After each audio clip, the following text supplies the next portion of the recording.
CGI साहब एक बहुत ही देश की एक न्यायमूर्ति है, विद्वान पुरुष है, लेकिन पता नहीं उनके मुंह से कैसे ऐसे शब्द निकल गए जो युवाओं को उन्होंने कॉकरोच की उपाधि दे दी।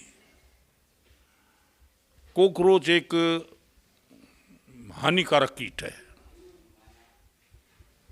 इससे जब ये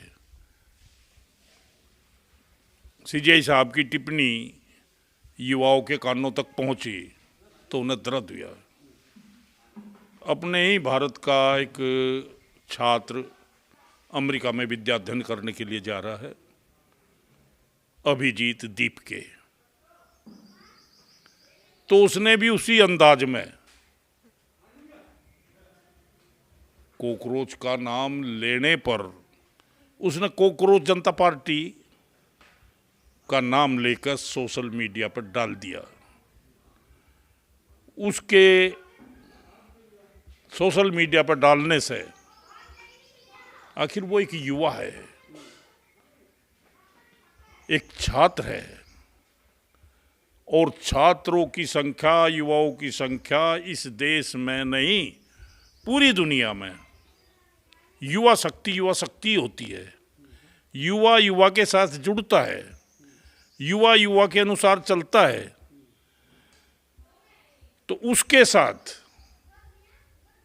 जैसा उसने सोशल मीडिया पे अपना ये कॉकरोच जनता पार्टी वाला खाता खोला, मैं तो यही कहूँगा अपनी भाषा में, तो उसके इतने फॉलोवर हो गए कि करोड़ों की संख्या में जा लिए शायद, मैं तो गिने नहीं, लेकिन जैसी चर्चा है। और फॉलोवर केवल और केवल युवा ही नहीं, ये जो अपने देश में पार्टियां, राजनीतिक पार्टियां हैं, चाहे वो कांग्रेस हो, बीजेपी हो, जोन सी भी आप पार्टी हो, या जो भी पार्टी हैं, इन सब पार्टियों के लोग भी इसके फॉलोवर हो गए। और ये एक पार्टी नहीं है, ये एक युवा आंदोलन है। पार्टी तो जब होगी जब इसे देश से, भारत से स्वीकृति मिल जाएगी, रजिस्टर्ड हो जाएगी, पार्टी तो जब होगी। अभी तो ये इन्होंने, सीजीआई साहब ने, वैसे तो मैं ये कहूँगा कि एक बहुत ही बड़ी बुद्धिमानी की बात है, इन्होंने कहीं को ना कहीं को ये सोच के कि राजनीति और संविधान किस तरफ जा रहा है देश का, शायद अपने विवेक सर बुद्धि से ही इन्होंने कॉकरोच कहा होगा, भाई ये जब कॉकरोच जागेंगे तब देश का भला होगा। तो ये तो मेरे हिसाब से एक संघर्षशील संगठन बना दिया। कुछ लोग ये भी मान के चल रहे हैं कि एक बहुत बड़ा बदलाव देश में लाने की तैयारी में है ये पार्टी। भाई कॉकरोच तो जिस घर में हो जहाँ सोन थोड़ा ही दें में, कॉकरोच तो भाई मैं देखा, कॉकरोच की तो लोग पता नहीं कपड़ों को ये खराब कर दे, नाच को ये खराब कर दे, आदमी को ये ना सोन दें, बीमारी ये फला में।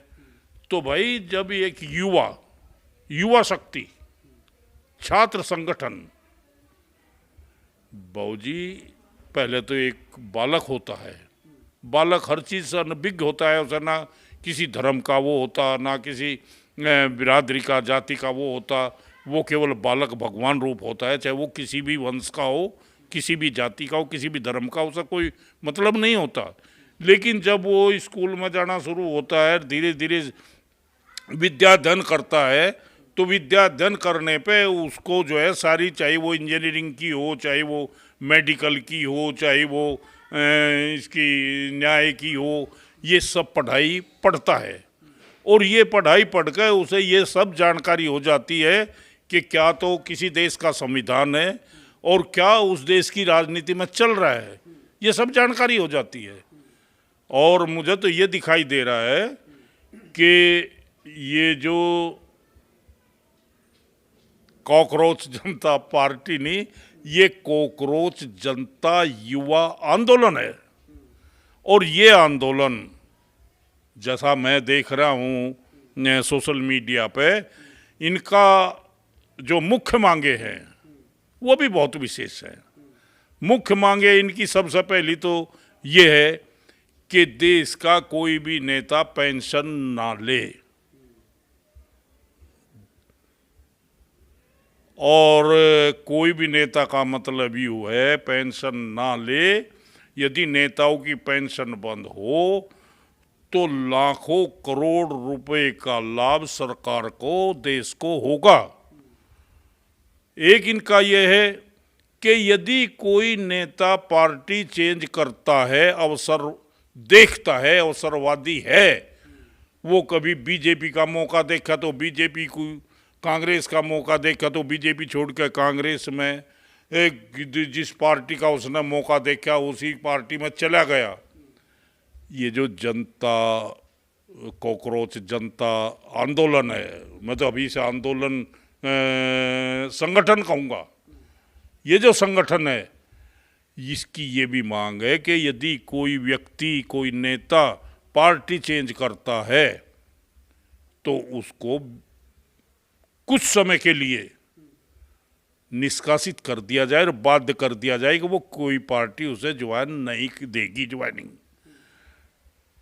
और देश में जो भी संवैधानिक हों या राजनीतिक हों, जो त्रुटियां चल रही हैं, उन त्रुटियों के बारे में ये तो एक ऐसा मोर्चा युवाओं का बन गया कि महिलाओं को 50% आरक्षण देने की बात भी उन्होंने की है। मैं ये कह रहा हूँ कि ये युवा मोर्चा एक ऐसा मोर्चा बन गया, ये संभवतः इसमें यदि कोई विघन पैदा नहीं होता, बोल में तो सरकारें विघन पैदा कर देंगी, इनमें विघन पैदा नहीं होता तो इस देश की सरकारों को संवैधानिक तरीके से चलाने के लिए ये संगठन बाध्य कर देगा। विघन तो पैदा कर दिया, इनका जो ट्विटर हैंडल था उसे देश के लिए खतरा बताकर उसे भारत में बैन कर दिया गया। देखो ये तो करेंगे भाई। एक बात बताओ, जब कोई भी आदमी खुला खेत खा रहा है, कोई जानवर खुला खेत खा रहा है, वो तो चाहेगा कि मेरे लिए कोई बाउंडेशन ना हो, मेरे से कोई पर्सन ना पूछे। ये तो ऐसा है, राघव चड्ढा भी तो ऐसी बात कहता ही हो, तो कोई ना कोई दबाव ही तो आया होगा, बीजेपी में चला गया। तो भैया ये भी घन डाल लेंगे इनके, लेकिन ये युवा शक्ति है बाबूजी। वीर तुम बढ़े चलो, धीर तुम बढ़े चलो, हाथ में ध्वज रहे, बाल दल सज रहे, वीर तुम कभी रुको नहीं, तुम कभी झुको नहीं, ये वो दल है।